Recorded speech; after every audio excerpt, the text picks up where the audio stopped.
Is your Python program taking forever to run?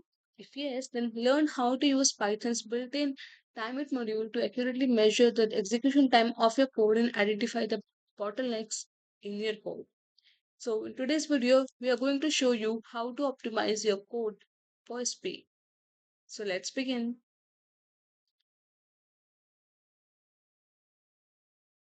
So basically, why we need to do the performance check, measure check, just because to find why our Python code is slow.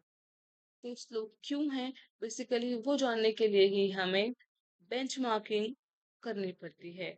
So what is a benchmarking? Benchmarking is basically the measure to find the execution process, execution time, performance of particular code snippets or maybe a function just to get out of the bottleneck in the code.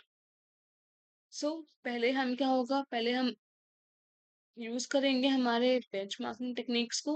उसके बाद हम bottleneck को समझने के बाद फिर हम अपने उस कोड में, उस स्क्रिप्ट में हम चेंज करेंगे, ऑप्टिमाइज करेंगे कुछ चीजें. उसके बाद हमारा जो ये स्लो का प्रोसेस है, जो स्लो का इशू था कोड में, वो सही हो जाएगा. अब जो मैंने बोला टेक्निक से, टेक्निक्स हमारे पास बहुत सारी हैं बेंचमार्किंग के लिए. तो व्हाट इज टाइमइट? हम टाइमइट क्यों कर रहे हैं डिस्कस? क्योंकि हमारे पास ये एक ऐसा मॉड्यूल है जो कि पाइथन में पहले से ही बिल्ट इन है. इसके लिए आपको अलग से इसको इंस्टॉल करने की रिक्वायरमेंट नहीं है, आपको इसको अलग से डाउनलोड करने की जरूरत नहीं है.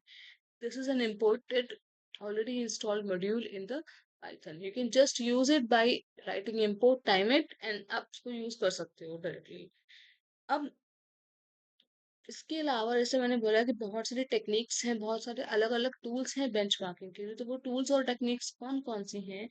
वो हैं कुछ ऐसी. पहला है हमारे पास पाईटेस्ट, परफप्लॉट, बेंचमार्क, पाई परफॉर्मेंस, एएसवी, परफपाई. ऐसे बहुत सारे टूल्स हैं जो कि मार्केट में यूज होते हैं. बट क्योंकि हम पाइथन में की बात कर रहे हैं तो हमारे पास एक बिल्ट इन मॉड्यूल ऑलरेडी है हमारे पास टाइम, तो हम उसको ही यूज करेंगे आज की इस वीडियो में. अब टाइमइट का यूज हम क्यों कर रहे हैं? बेसिकली टाइमइट पर पाइथन का बिल्ट इन मॉड्यूल है जो कि आपके एग्जैक्ट एग्जीक्यूशन टाइम बताता है बिना किसी एक्सटर्नल टूल के. गौर करना, बिना किसी एक्सटर्नल टूल के. आपको कोई एक्सटर्नल टूल की रिक्वायरमेंट ही नहीं है to execute, to check execution time of your code. इसीलिए टाइमइट है ये. आगे बढ़ते हैं हम. अब एक बेसिक से एग्जांपल हम यहाँ पे लेंगे समझने के लिए कि ये चेक कैसे करते हैं हम. जैसे मैंने बोला, इसको सिर्फ इंपोर्ट करना है हमें, फिर हमें हमारा ये प्रिंट वाला स्टेटमेंट लिखना है एंड देन हम रेडी टू गो. अब हम सीधा आएंगे हमारे कोड की तरफ.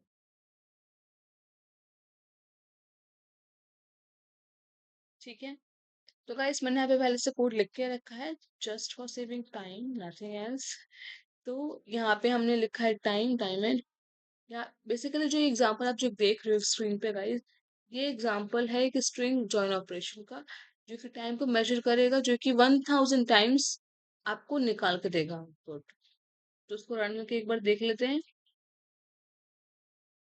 ठीक है. This is the output. ये जो आउटपुट आपके सामने आ रहा है, ये इस ऑपरेशन के बाद आ रहा है. 100 का वो 1000 टाइम्स को रन करके उसको ज्वाइन करके ये आउटपुट आ रहा है ओवरऑल. तो ये है टाइमर. अब आते हैं हम हमारे नेक्स्ट टॉपिक पे.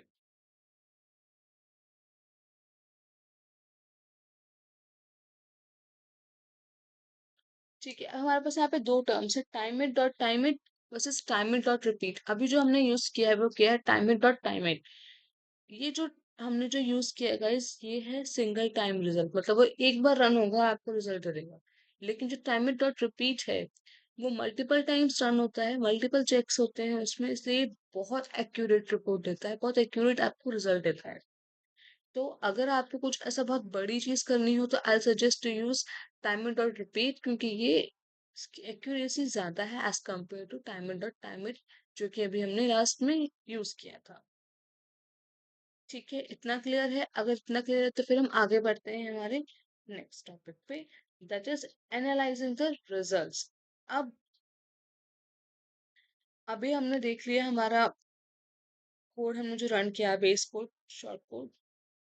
अभी जैसे मैंने पहले बताया कि टाइम इट और टाइम इट का क्या मतलब है और टाइम इट और रिपीट का क्या मतलब है, तो आपको एक चीज क्लियर हो गई होगी कि हमें मल्टीपल टाइम्स रन करना पड़ेगा एक्यूरेसी के लिए।